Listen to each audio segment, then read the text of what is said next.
Iligtas niyo ako, pakiusap. Iligtas niyo ako. Wika ng lalaki habang ito ay umiiyak. Nang marinig naman ni Eseng ang sinabi nito, ay bigla naman niya itong nilapitan upang kausapin ng mahinahon. Alam nilang matindi ang pinagdadaanan ng lalaki, kung kaya't hindi na nila ito pinilit na magsalita ukol sa kanyang mga naranasan. Ilang minuto pa ang lumipas at pinili ni Lola Astring na kumuha ng inumin nang sa gayoy maging maayos ang pakiramdam ng lalaki. Nang mapagtanto nila Eseng na hindi na ito magsasalita, ay ninais na lamang nilang ito ay pagpahingahin. Sa paghiga ng lalaking yon, ay agad din naman itong nakatulog na para bang labis ang nararamdaman niyang pagod sa kanyang katawan. Pagising bukas ng ating panauhin, siguraduhin niyong hindi ito malalapitan ng liwanag ng araw. Kung maaari, itago niyo ito sa pinakamadilim na parte ng bahay upang hindi niya maramdaman ang nakakapangilabot na karanasan ng taong walang anino. Wika ni Lolo Inko. Nang marinig ito ni Dario, ay bigla naman din itong nag-isip ng maaari niyang pagtaguan sa lalaki. Di rin kasi gaanong kalakihan ang bahay nila noon, kung kaya't naging pahirapan para sa kanya ang pag-isip ng lugar. Ilang minuto pa ang lumipas at nagwika si Lola Astring ng, "Dario, ilipat natin ang lalaking ito sa pamamahay ng aking ama. Marami kami dong pinagtatago ang lugar na hindi abot ng liwanag ng araw." Kasabay ng pagwika ni Lola Astring, ay ang pagtayo naman nila Eseng upang tugunin ang sinabi nito. Hindi na sila noon maaari pang magsayang ng oras, gawa ng malapit na ang pagsapit ng bukang liwayway. Nang marinig nila ang dating pamamahay ni Lola Astring, bumungad sa kanila ang ama nito na nagluluto ng mga kakanin sa labas ng kanilang bahay. Oh, Astring, Dario, patangagan ninyo. Bungad na wika ng kanyang ama. Nang marinig ito ni Lola Astring, ay agad din naman nilang inilahad ang kanilang problema. Habang nakikinig noon ang kanyang ama, ay panay ang kanilang paglalakad papasok sa pamamahay nito. Nang tuluyan na silang makapasok sa sala, agad din namang inayos ng ama ni Lola Astring ang tutuluyan ng kanilang pasyente. Matapos nilang ipasok ito sa silid na nababalot ng itim na tela, ay sinigurado nilang hindi ito makakalabas kahit gumamit pa ito ng puwersa. Astring, hanggang kailan niyo balak ikulong ang lalaking to? Tanong ng kanyang ama. Hindi ko ho alam kung hanggang kailan, Itay. Gagawin ho namin ang lahat ng aming makakaya upang makahanap ng lunas para sa kanyang karamdaman. Sagot naman ito. Nang marinig ng ama ni Lola Astring ang sinabi nito, ay bigla itong pumasok sa kanyang silid upang kumuha ng gamit. Ilang minuto pa ang lumipas, ay lumabas ang ama ni Lola Astring na merong daladalang isang hindi kalakihang libro.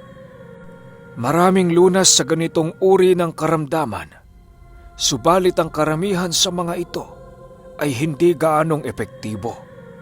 Tanging ang laway lamang ng isang tambanokano ang magpapabalik sa aninong nakuha sa lalaking dinala nyo rito. Astring, alam mo naman ang tambanokano, hindi ba?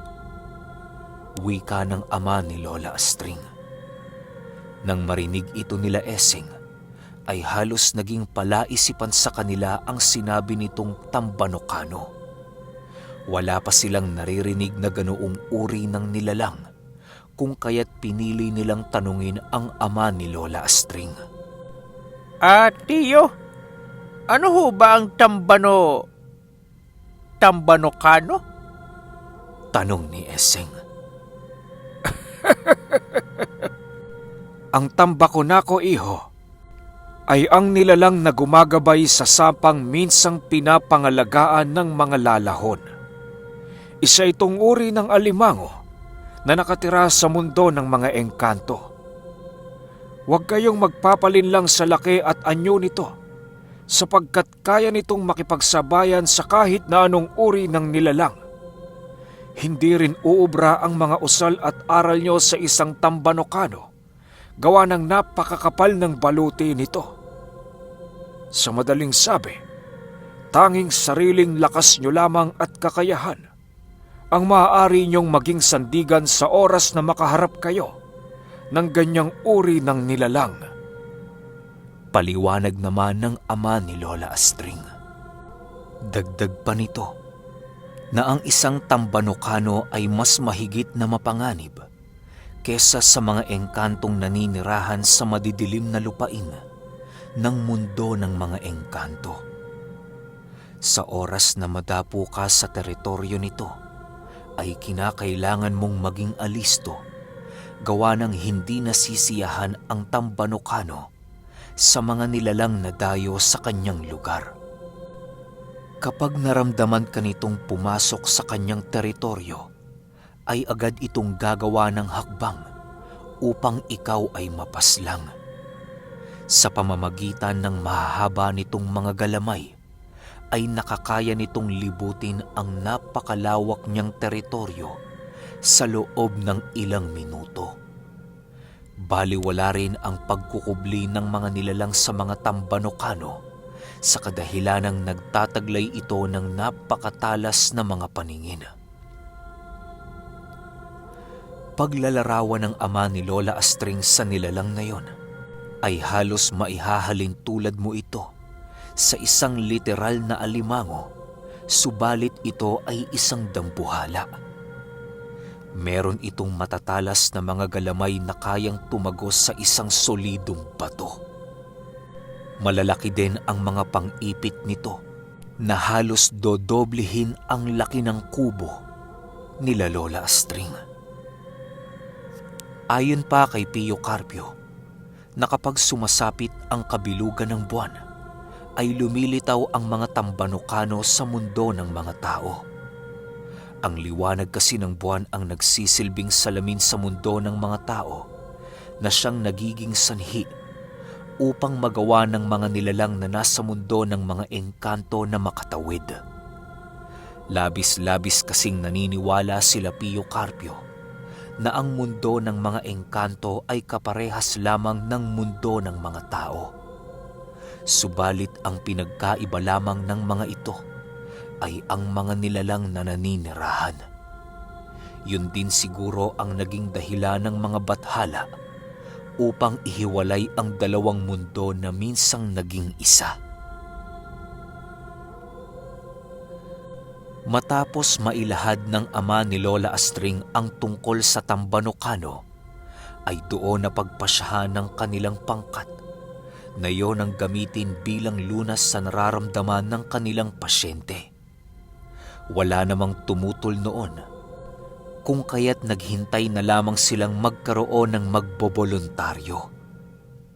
Ilang minuto pa ang lumipas, biglang itinaas ni Lolo Inko ang kanyang kanang kamay upang ipakita sa kanyang mga kasama ang pagnanais niyang maging boluntaryo sa misyong yon. Ginoong Inko, sigurado ho ba kayo? Tanong ni Eseng. Oo naman, sigurado ako. Pero kinakailangan ko pa ng isang makakatuwang sa aming paglalakbay sa mundo ng mga engkanto. Kahit isa lang. Sagot naman ito. Nang marinig ni Dario ang sinabi ni Lolo Inko, ay walang pagdadalawang isip siyang nagpresenta sa taong nais nitong makatuwang. Sige Dario, dahil yan ang gusto mo, ikaw ang magiging katuwang ko sa ating magiging misyon. Wika ni Lolo Inko. Maraming salamat ho, Ginoong Inko, sa pagtanggap ng aking apila. Sabihin niyo, kailan tayo tutungo sa mundo ng mga engkanto? Sagot naman ni Dario. Bukas, Dario. Aalis na tayo. Ihanda mo ng lahat ng iyong kinakailangan dahil medyo mahaba-haba ang ating paglalakbay na gagawin. Sagot naman ni Lolo Inko. Matapos nilang makapag-usap, agad din namang nagpaalam si Dario sa kanyang asawa. Hindi naman niya ito nakitaan ng kahit na anong pagtutol na siyang labis niyang ikinagalak. Dario, mag-iingat ka ha. Tandaan mo, wala kami sa mundo ng mga engkanto upang tulungan ka. Kahit na anong mangyari, piliin mong makinig kay Inko dahil siya ang labis na nakakaalam sa dimensyong inyong pupuntahan. Wika ni Lola Astring. Salamat, mahal. Huwag kang mag-alala. Uuwi ako ng ligtas para sa iyo at sa ating anak. Sa pagsapit ng bukang liwayway noong mismong araw, ay pinili nila Eseng na pansamantalang bumalik na muna sa kanilang pamamahay upang makapagpahinga. Si Inko naman noon ay piniling manatili sa tahanan nila Lola Astring nang sa gayoy mapaghandaan nila ang kanilang gagawing paglalakbay sa pagsapit ng takip silim. Habang abala noon si Dario sa mga gawaing bahay, panay naman ang pagliligpit nila Lola Astring ng mga bagay na maaari nilang gamitin. Matapos nilang makapaghanda, dali-dali rin naman silang tumungo sa tahanan ng kanilang ama upang bisitahin ang lalaking naging biktima ng dyablo sa palayan. Sa pagdating nila sa pamamahay ng ama ni Lola Astring, ay agad din naman nilang narinig ang pagsisigaw ng lalaki sa silid nitong kinaroroonan. Halos mamatay-matay na ito kakasigaw, kung kaya't pinili nilang ito ay pasukin upang pakalmahin. Nang makapasok na sila sa silid nito, ay bumungad sa kanila ang lalaking nagtatangkang tapusin na ang kanyang buhay. Agad din naman itong hinawakan nila Dario nang sa gayoy mapigilan ang masama nitong binabalak. Maghunos dili ka! Hindi ka namin kinulong dito ng walang sapat na dahilan. Hayaan mong kami ay makapagpaliwanag kung bakit namin nagawa ang mga bagay na ito. Wika ni Dario. Habang patuloy siya noong nagsasalita, panay naman ang pagwawala ng lalaki na para bang wala itong balak na makinig. Nang hindi alam ni Dario ang kanilang gagawin, ay doon na gumawa ng aksyon si Lolo Inko. Sa pagkuha nito ng kanyang agimat, ay bigla niya itong inilapat sa dibdib ng lalaki na siyang agaran din itong ikinalma. Ipanatag mo ang iyong kaisipan dahil wala kaming masamang hangarin kung hindi ang mailigtas ka sa tiyak na kapahamakan. Wika ni Lolo Inko. Kasabay ng pagwika nito ay ang pagkuha naman niya ng latin sa loob ng kanyang agimat. Habang patuloy niya itong inuusal, ay halos mabingi na noon si Dario nang sa hindi maipaliwanag na dahilan. Ilang minuto pa ang lumipas at bigla na lamang naging kalmado ang lalaking yon habang patuloy itong hinahawakan ni Dario. Dario, bitawan mo na yan. Utos ni Lolo Inko. Matapos itong marinig ni Dario, ay agad din naman niyang binitawan ang lalaki.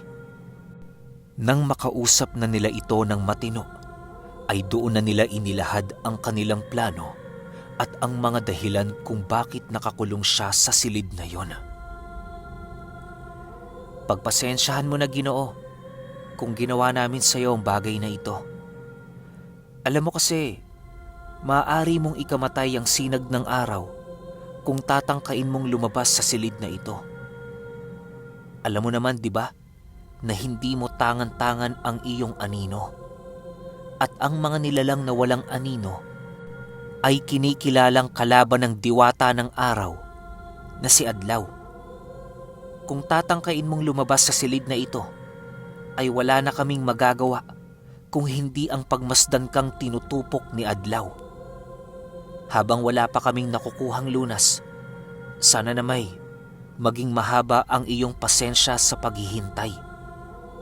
Lahat ng kinakailangan mo sa pananatili dito ay aming ibibigay upang kahit papaano'y maging magaan para sa iyo ang suliraning iyong kinakaharap.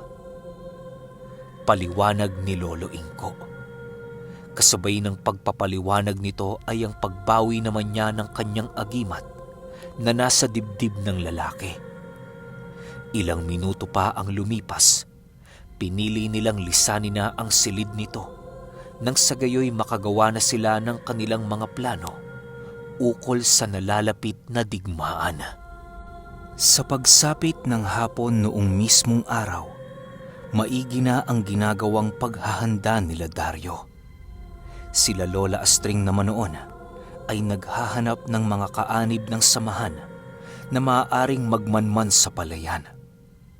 Nang sumapit na ang itinakdang oras sa paglalakbay nila Dario, ay maraming ibiniling sa kanya si Lola Astring ukol sa panganib na maaari nilang makaharap sa kinaroroonan ng Tambanocano. Sa pagsapit ng 7:00 ng gabi, ay doon na nagpaalam sila Dario sa kanilang mga kasama. Nang masipat nila ang pagbukas ng lagusan sa kakahuyan, ay agad din naman nila itong tinungo. Halos hindi noon makakibo si Dario sa kadahilanang yon ang unang beses niyang madadapo sa mundo ng mga engkanto. Kahit papaano ay naging panatag naman ang kanyang isipan sa kadahilanang kasama niya ang isang antingero na nagtataglay ng krus ng batis. Ilang minuto pa ang lumipas at narating na nga nila ang liwanag na umiikot. Bilugan ang wangis nito at kulay bughaw naman ang liwanag na nanggagaling sa lagusan. Dario, pumasok ka na. Wika ni Lolo Inko. Ikaw na ho ang mauna, Ginoong Inko. Susunod na lamang ho ako sa inyo. Sagot naman ni Dario. Anong susunod? Bakit? Ikaw ba ang may hawak ng susi sa lagusang ito? Birong tanong naman ni Lolo Inko. Nang marinig ito ni Dario, ay hindi na niya nagawang makasagot sa sinabi ng antingero. Wala nang nagawa si Dario at pinili na lamang niyang sundin ang sinabi nito. Sa pagpasok niya sa lagusang yon, doon niya nasilayan ang mga maliliit na engkantong nagliliwanag. Kisap mata lamang noon ang pagitan nang tuluyan na silang madapo sa isang kakahuyan na merong nagsisitaasang puno. Ayon kay Dario, na ang mga puno sa lugar na yon ay gumagalaw at naglalakad na para bang meron itong mga sariling buhay. Hitik na hitik din sa mga hayop ang kakahuyan na siyang ikinatuwa ni Dario. May mga iilan siyang nasipat na mga insekto na doon niya pa lamang nasilayan. Sa paglitaw ni Lolo Inko sa kanyang kinatatayuan, ay pinili na nilang umpisahan ang kanilang paglalakad. Dahil sa napakadilim noon ng lugar na kanilang nilalakaran, kung kaya't inilabas ni Lolo Inko ang kanyang agimat. Sa paglabas nito sa kanyang bulsa, ay ang bigla nitong pagkakaroon ng liwanag na siyang magiging gabay nila sa paglalakad. Sa mundong binabalot ng kadiliman, ay merong liwanag na gagabay sa taong may busilak na kalooban. Tandaan mo yan, Dario. Wika ni Lolo Inko nang mailabas niya ang kanyang agimat. Ilang minuto pa ang lumipas, tuluyan na nga silang nakaalis sa napakalawak na kakahuyan. Halos walang nilalang sa lugar na yon ang nagtangka sa kanilang dalawa dahil sa pangingilag ng mga ito sa karga ni Lolo Inko. Ang ginawa naman noon ni Dario ay ang bumuntot na lamang sa binatang antingero. Siya nga pala, Ginoong Inko. Maaari bang malaman kung paano mo nakuha ang krus na yan? Tanong ni Dario habang sila ay naglalakad. Hindi ko to nakuha, Dario. Bagkos ay binigay to sa akin ng amang may likha. Di ko rin alam ang dahilan ng Panginoon. Subalit isa lamang ang alam ko sa aking isipan, na ibinigay ito sa akin upang magawa kong protektahan ang mga taong nangangailangan ng tulong. Kagaya mo, nagsimula din ako bilang isang ordinaryong tao na walang kaalam-alam sa espiritual na mundo. Nabago lamang ang lahat ng yon nang magawa kong masilayan ang isang anghel na merong nagliliyab na espada. Magmula noong nasa pangangalaga ko na ang krus ng batis, ay wala ng demonyong nakakagawang lumaban sa aking kakayahan. Kaya kong pumatay ng aswang sa pamamagitan ng salita o kahit paglapat lamang ng aking kamay sa balat nito. Paliwanag naman ng binatilyo. Nang marinig ito ni Dario, ay halos hindi niya maiwasang mangamba sa sinabi ni Lolo Inko. Alam ni Daryong nagsasabi ito ng totoo, kung kaya't pinili niyang dumistansya ng bahagya sa binatang antingero.